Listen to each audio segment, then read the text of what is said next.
Nakaka-over 20 na ako na leadership summit na naa-attendan. Siya ang pinaka-favorite kong trip. Because dito mo talaga nakikita yung up and coming na leaders. Dito mo makikita yung paano yung start ng story nila.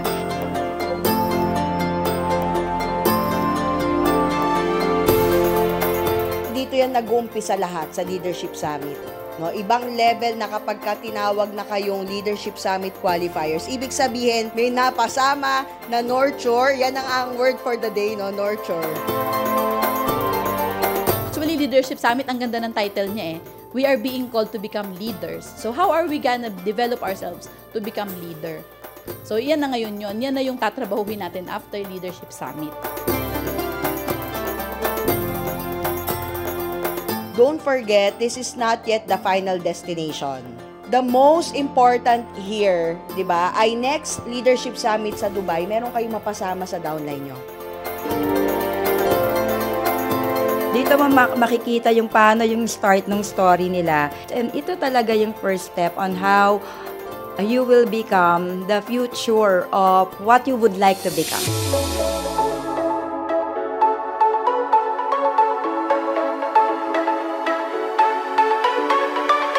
We're ready to ski! Thank you, Sana, for bringing us to Sapporo, Japan!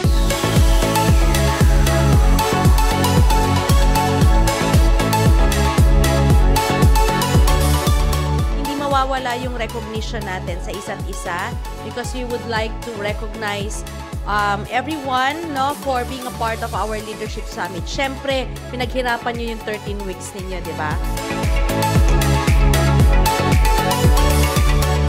One lang strategy. Attrition ay dapat nating iwasan. Nurture whoever you already have in your business.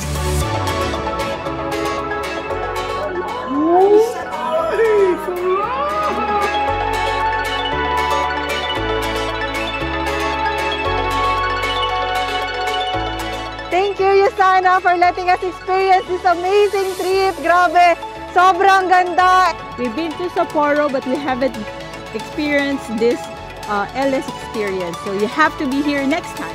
So we have to work hard for Yusana to travel another incentive again. Mal-share ko, ano ba yung naging malaking pagkakamali namin sa buong karir namin sa Yusana? Tama ang market namin ni Mentor Ferdy. We have the right group of people. Kaso mali yung naging approach namin. Ang approach namin noon, pay-in lang, selling.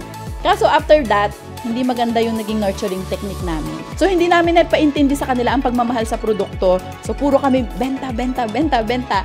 Andyan na sa mga kamay nyo yung mga tao.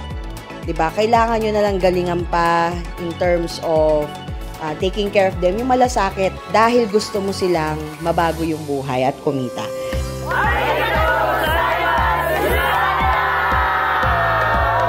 Yung negosyo, kailangan mag-develop tayo ng leader. Kasi po, kung wala kang ma-develop na leader, walang malaking result. Hindi natin kaya mag-build ng business ng tayo lang. Kung gusto natin, passive income sa dulo.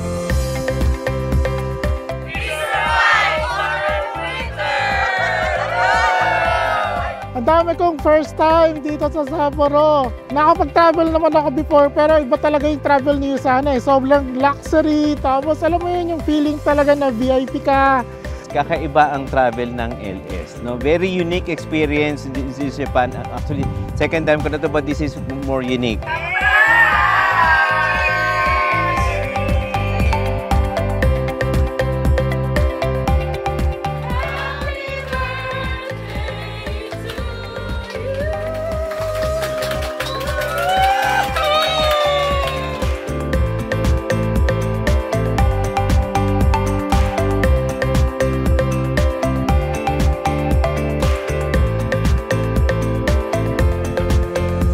Siyempre sa atin, busy, di ba? Ang iba po sa atin, part-time.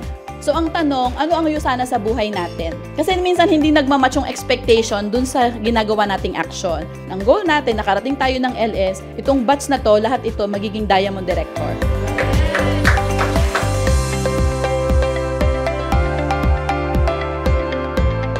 Hi guys, mahirap i-achieve tong LS na to, pero Grabe, sulit na sulit. Grabe, nakakaiyak yung experience kasi first time din namin na na-experience tong snow. Do not miss the Leadership Summit. It's really, really, really very nice. And I hope to see you in the next travel incentive ng USANA. Please help the company as we also help each other, tayong lahat, para mag-propel pa tayo in the next 15 years. Sabi nga, lahat ng programs natin, mag-attend tayo.